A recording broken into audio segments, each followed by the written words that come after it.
Hello, আসসালামু আলাইকুম guys. আমি আপনাদের মাঝে পুরুষের একটা বাস্তবতা তুলে ধরব। তার জন্য আপনারা সবাই আমাকে একটু হেল্প করবেন।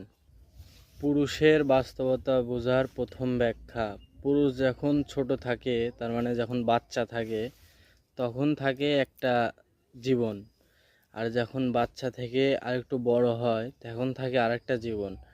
আর যখন সাবালক হয়ে ওঠে, সেখন সেই পুরুষের মাঝে নানা রকম টেনশন চলে আসে, নানা রকম চিন্তা ভাবনা চলে আসে।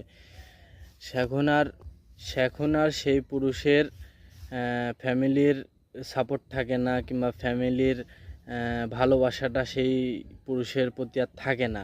কারণ সেখন ফ্যামিলি চায় যে সেই পুরুষ কামাই করুক, রোজগার করুক, আমাদের অর্থ সংকটে একটু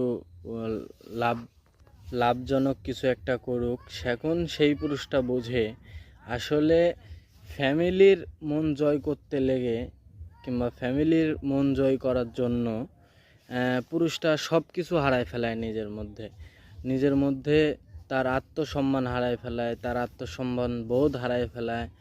তারপরেও দেখা যাচ্ছে অনেক খাটাখাটনি করার পরেও সেই পুরুষটা ফ্যামিলির চোখে সেই ভালো মানুষটা হয়ে উঠতে পারে না। একটাই সেই কারণটা হচ্ছে সে তো রোজগার করতে পারে না। তাই জন্যই আমি সবাইকে বলি, ভাই তোমরা রোজগার করো কিংবা কামাই করো, এমন একটা সিস্টেম মনের ভিতর তৈরি করো, কিংবা এমন একটা রোজগার সোর্স তৈরি করো, যাতে যেন 5 বছর পর কিংবা 10 বছর পর তোমাকে নিয়ে কেউ যেন কোনো ধরনের কথা বলতে না পারে। এখনকার ফ্যামিলি বলেন কিংবা আত্মীয় স্বজন বলেন, সবার আগে কামাই সোর্সটাই আগে দেখে। ইনকাম সোর্সটা কী করো তুমি, ইনকাম সোর্সের পরই মনে করেন যে তার হাসি, তার সাথে কথা বলা, তার সাথে সম্পর্ক রাখা, এটা ডিজার্ভ করে আমি মনে করি। আর হচ্ছে কার ভালোবাসার মানুষ বলেন, ভালোবাসার মানুষ মুখে বলবে ভালোবাসি, কিন্তু আপনার কাছে টাকা না থাকলে কেউ ভালোবাসবে না ভাই।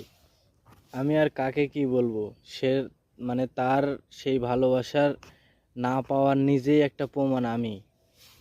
পুরুষের বাস্তবতা বলতে কিছু থাকে না। পুরুষের টাকা থাকলে সব কিছু থাকে, টাকা থাকলে ভালোবাসা থাকে, সব কিছু থাকে।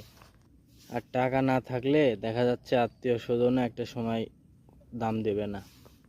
টাকা পয়সা না থাকলে যেখানে দেখা যাচ্ছে নিজের আত্মীয় স্বজনই দুধ সেই করতেছে, সেখানে পরের বাড়ি একটা মেয়ে এসে কিভাবে তোমাকে ভালোবাসবে, পুরুষ এটা তোমাকে বুঝতে হবে, উপলব্ধি করতে হবে। তার জন্য বলি ভাই, পুরুষ তোরা টাকা কামা, অনেক কিছু একটা কর ভবিষ্যতে।